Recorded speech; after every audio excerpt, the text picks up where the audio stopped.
did you sleep last night? Moving the clock back 1 hour can affect your schedule and throw off your body's internal clock. Here to help you reset, we've got sleep expert Alana McGinn. Welcome. I want to talk about your first point, which is including a calming bedtime routine. How might that work, Alana?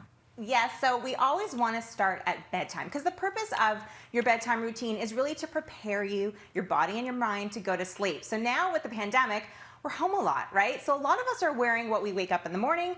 We're wearing that to bed too. So start with what you're wearing because we want to cue our bodies that it's time to go to sleep. So getting dressed in something comfy and cozy before you go to bed, not what you were wearing through the whole day, can really help. So we have the Smash and Test Sunday romper because nothing's more comfortable than a romper.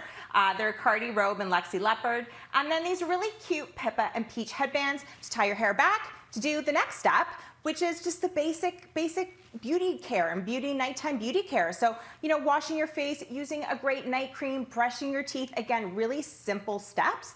That's just going to prepare your body to go to bed.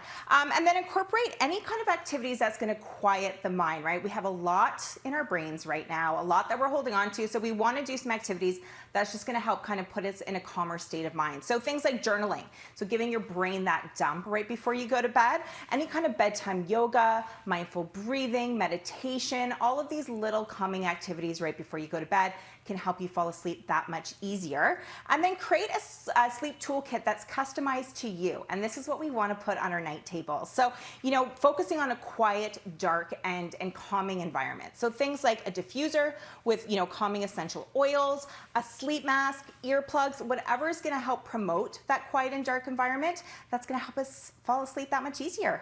I like that you say set those cues up because all of those items are cues that are going to tell your body, oh, it's sleepy time. That's what we do with our kids. We need to do it with ourselves as well.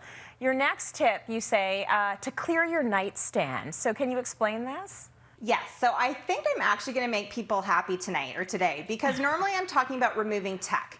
And here's the thing, if you are an individual who is really struggling to fall asleep at night, or you're waking up in the middle of the night and you're tossing and turning and you can't fall asleep, and you know that tech, because it is probably one of the biggest sleep busters, is an issue, we want to remove it completely from the bedroom. So this is actually the family docking station that I use in my home. It sits in our kitchen and we can plug in everything and keep everything out of the bedrooms.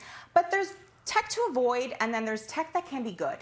Okay, so what would you avoid, do you think? So I would recommend any kind of, if you want to follow any kind of social media accounts, anything that maybe doesn't make you feel so good, anything that might heighten your anxiety or your stress.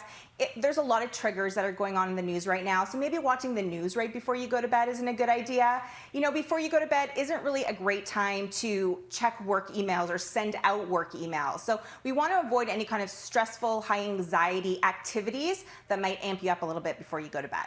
Okay, really good points there. There is some tech that you do approve of. What do you suggest? I would say I'm a mom of 3. There's nothing, I appreciate those evening hours when the kids go to bed. I mean, I want to get lost in a show and I want to, catch up with friends on tech. So if you're watching a show that makes you feel good, that's okay. If you're, wanting to catch up with friends online, go for it. There's also a lot of great apps that can help you sleep better. So things like apps like Calm, Breathe. There's an app called Insight. These have free versions as well to these apps, and they're mindful meditation apps. They teach you mindful breathing. And really great for both adults and kids. Many of these apps have kid sections as well. The Calm app even has bedtime stories that are read by Matthew McConaughey, Harry Styles. My husband's working from home, but you can sign me up for that. That would be great. So there's a lot of apps that can help you fall asleep too. I have to whisper that one. I love that one. For me, it was Emily in Paris all weekend. I needed something so light that was going to be like consuming cotton candy. And that's what that Netflix series is. It was light, it was fashion, it was sex, it was lovely. No stress, nothing about, politics. It was great. Next, you want us to set yourself up for sleep success. How do we do that? So focus on your bedroom, right? So what's going on in your bedroom and really focusing on your bed. So customize your bed to you. we're going into the season now where we want that warm and cozy, right? So it might just be a matter of switching your bedding to more winter bedding. So focusing on flannel sheets, on heated blankets, weighted blankets. This is the Hugler from Cheryl's Home and Family. Weighted blankets are becoming more and more popular now. Not only are they going to give you that warmth, but that firm pressure also stimulates our nervous system, which releases serotonin, right? This is our happy chemical. So these can be great to incorporate into the bedroom as well. And really focus on even your decor, you know, focusing on more velvets, fake furs, just to give your whole bedroom that comfy and cozy feel when you walk in, and just more inviting to sleep. Great tips. Thank you.